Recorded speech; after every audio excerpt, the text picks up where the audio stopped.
Hi guys.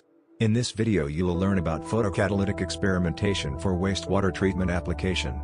The things which will be covered in this presentation are, the assembly of photocatalytic reactor, experiment details and results.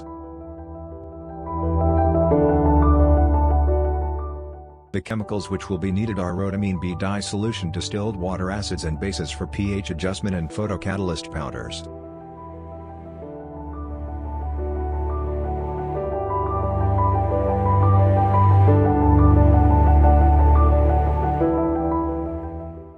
A typical photocatalytic reactor setup consists of a light source, slurry reactor which is a Pyrex glass beaker, cold water bath for temperature adjustment and magnetic stirring plate.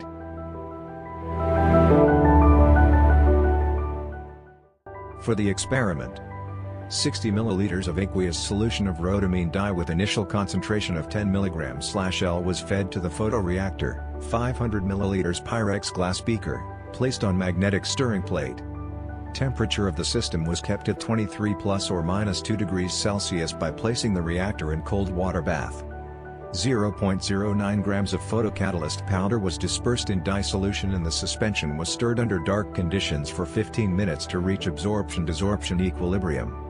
Afterwards the light was illuminated from top of the reactor and the distance of lamp was kept constant at 5.5 centimeters from above the reactor.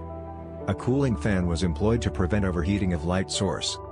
After 30 minutes time, 5 ml of aliquots were withdrawn from suspension and centrifuged to separate solid catalyst from solution. Decolorization was monitored by measuring absorbance of solution by using Perkin-Elmer, lambda 25, UV vis spectrophotometer. With nitrogen-doped titanium dioxide photocatalyst, D5N2 96.93% of dye was decolorized after 2 hours visible light illumination, whereas only 17.45% of dye was decolorized with pure titanium dioxide. For sunlight testing, photocatalytic assembly was placed under the sun for the degradation assessment of rhodamine B, 10 mg/L, with D5N1 photocatalyst. pH of dye solution was adjusted to 3 prior to testing. Experiments were carried out at the university rooftop from 27 June to July 3. Interestingly, 99.9% of dye was decolorized with nitrogen-doped titanium sample after 1 hour sunlight illumination.